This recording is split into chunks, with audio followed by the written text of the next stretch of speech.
I welcome you all with my love and respects. Today's subject is awareness, the gates of God. Today we'll go deep into the subject awareness. Shiva is expounding a new sutra. From today he starts speaking on a different center. Last 4 sutras are related to the breath. Today is moving to a different center. Let's see the sutra, then we'll see the meaning. Taya purya samurdhantam bhangtva pruksapasetane nirvigalpam manakritva sarvodve sarvagodgamaha. Daya purya samurthantam bhangtva brukshe basetune nirvigalpam manakritva sarvodve sarvagodgamaha. Beautiful sutra. Shiva says, attention between eyebrows, let mind be before thought, let form fill with breath essence, to the top of the head and there shower us light. It's one of the esoteric, mystical technique.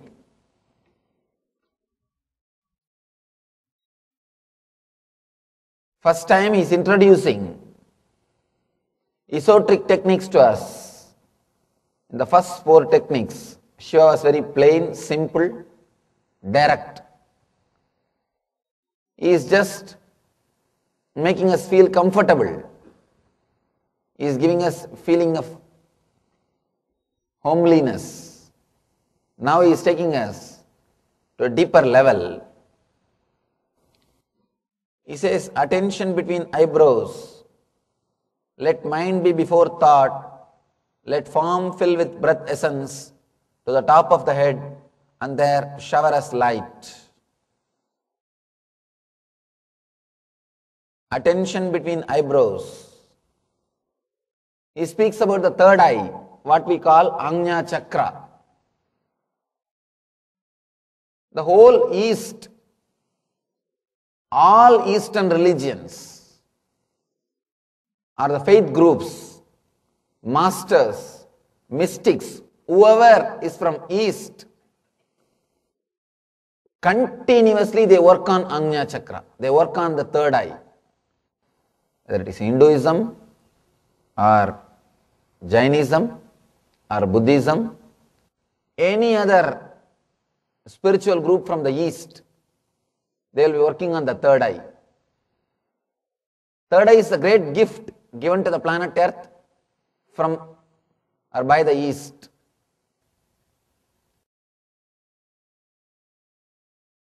This third eye, to awaken this third eye, this Ajna Chakra, according to my knowledge, at least 5,000 techniques are there. At least 5,000.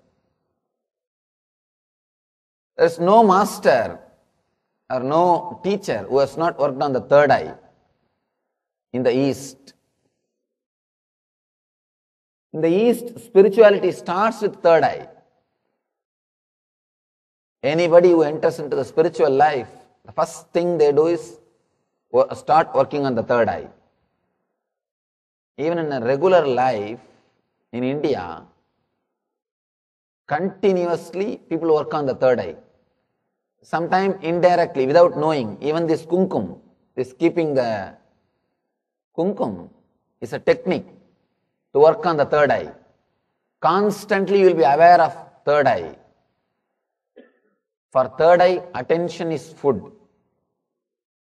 If you start giving your attention to third eye, it will be awakened. It will start directly expressing energy. It will start expressing the pure consciousness. All yogic powers are expressed from this third eye only. All yogic powers, whether it is the power of materializing or the power of teleporting or power of telling the future or power of making your dreams into reality, everything is from this third eye only. Third eye is the most powerful energy center. Today Shiva is teaching us how to awaken this third eye and use in our normal life. One simple thing, very simple thing, I can tell you about third eye. If somebody is sitting in front of you, just look at his third eye. You don't even have to look from front side. Even if you look at back side, just for a few seconds and give a command, turn back and see, or give any command, you will see he will do. Simply you will see he will do. Now you can check. You can test with your neighbor. You can check with your neighbor. You don't know the power of third eye. Simply that thought will be created in his consciousness. If you concentrate on his third eye and send a particular thought, simply it will be created on his consciousness. In his inner space that thought will be created. You may have two eyes, but you are not using both the eyes. You use only one eye at a time. That also hardly 10 degree. Somehow you picked up, you learnt, constantly look 10 degrees. That is so you feel as if you are seeing the whole. You are seeing 120 degree at a time. But as on now, your awareness is not enough to use both the eyes. That is why we call, in Sanskrit, when it comes to senses, they say chakshu. Chakshu is not plural word. Please be very clear. In English we use the word eyes. In Sanskrit they use the word chakshu. They don't use the word plural. They use only singular word. Only for enlightened beings they use the word trinetra. Either you have three eyes or you have only one eye. You don't have two eyes. According to the mysticism, they have only singular word or the three. In Sanskrit we have three things. Sanskrit is not like a singular and plural. Singular, dual and plural. The language is beautiful and it is created only for mysticism. That's the reason the language is directly related to spirituality. In Sanskrit you have only one word, chakshu, means singular. As on now you have only one eye. Never ever think you have two eyes. You may have two instruments, but you can't use it. There is an energy which looks through the eye. That is active only in one eye. Because you are constantly jumping, you don't find the gap. That is why you have so much of eyeball movements. Constantly your eyeballs are moving. If you know a little bit of mythology, you know, there is a belief that our Devatas' eyeballs don't move. There is a belief Devatas' eyeballs don't move. Means what? Person who can see completely without eyeball movements becomes God. Who can see without eyeball movements with full awareness, he becomes God. That's what I mean. Awareness, the gates of God. In mythology, Hindu mythology, we believe the Devatas, gods, don't move their eyeballs. Their eyeballs don't move. If you want to find out whether somebody has come down or he is some extraordinary being or anything, his eyeballs won't move. His eyeballs won't move. They say that is the mythological belief. Anyhow, one thing is sure, when you can see without moving the eyeballs, your awareness has exploded in the third eye. This Naga Baba, this Swami, is such a beautiful, wonderful master. and I have never seen him taking bath or eating or drinking. I have never seen him doing anything which normal human beings do. I have never seen him sleeping. All he will do is only one thing, that's smoking ganja. That's all. And I asked him, what is this? You are a great enlightened master. Why do you smoke ganja? Why do you smoke this leaves? He told me, you see, big elephant cannot be tied in a small hut. My awareness is so much. Unless I dull myself, I can't enter into the body, live in this body. So I have to reduce my awareness little bit. I have to bring myself little down. One person asked me, Swamiji, when they can smoke, why not us? Be very clear. You have to bring yourself up. They have to bring themselves down. There is a big difference. And one more thing, where else you can go down already? And there is a beautiful Zen saying, don't do what masters do what they say. Don't do what masters do what they say. There was a great Zen master, he used to smoke continuously. But he will always tell people, I don't smoke, don't drink. One disciple asked him, what is this, master? You gave us instruction, don't smoke and don't drink. But you are smoking every day. You are a chain smoker and you are not even hiding it. You are smoking in front of us. Then master says, beautiful saying, I don't have to follow what I teach because I am not in the same plane to whom I am teaching. Beautiful truth. I don't have to follow what I am teaching because I am not in the same plane to whom I am teaching. Great truth. Anyhow, this Baba, he will make everybody to sit and do the same thing unless he is very clear that person is aware of all the 3 points without moving his eyeballs. He will not allow them into his class. But once he accepts them into the class, he will really take care and see that the person achieves some spiritual experience.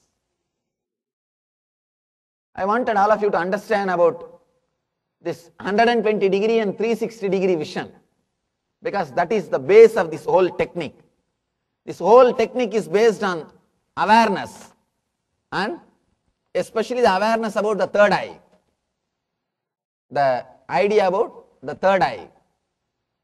And one more important thing, if somebody's third eye is awakened, you will see totally different grace around him. Apart from the physical measurements, you will see a different grace. See, beauty comes and goes by age, but the grace is totally different. It is nowhere related to body. It is nowhere related to age. It is something beyond age. A small story. One actress was asking the photographer, what is this? Last time when you photographed me, it was so nice. Now you have done such a bad work. What is happening? Photographer said, yes, last time when I photographed you, I was 10 years younger. I was 10 years younger. Be very clear, beauty comes and goes with the age, or it is directly related to spare parts. All painting, spare parts. In the West especially, everything is spare part. The night time, everything is removed in the hanger. Morning you put on, night everything is on the hanger in bedroom. Everything is spare parts. Beauty is related to spare parts and grace is related to your being. When your third eye is awakened, beyond the body something radiates around you. I have seen that grace in that great Naga Baba. He is a man, black, tall person with a long jata. If you see him first time, naturally you will feel frightened. But there is something around him, a tremendous grace. Just like a child, his whole body and his whole being was so alive, just like a child. I can imagine how Shiva would have been by remembering him. Great Mahatma. Anyhow, let us understand about this third eye. As on now, we have only vision of 120 degree. If you can concentrate on something, you will be excluding. So the degree will be coming down. The more you concentrate, less the degree of vision. Instead of concentrating on something else, if you put your attention on the third eye, instead of concentrating on the object, if you turn the awareness on the subject, the degree will start expanding. It will not reduce, it will start expanding. You will start seeing things much more clearly, in a detailed way and an expanded way. Here, Shiva is saying, attention between eyebrows, let mind be before thought. Second line. Attention between eyebrows, now we understood. Concentrating on the third eye will awaken your awareness. You will be able to see more and more in a detailed way with much more awareness. He says one more thing, let mind be before thought. You will be aware even before the thought is raising.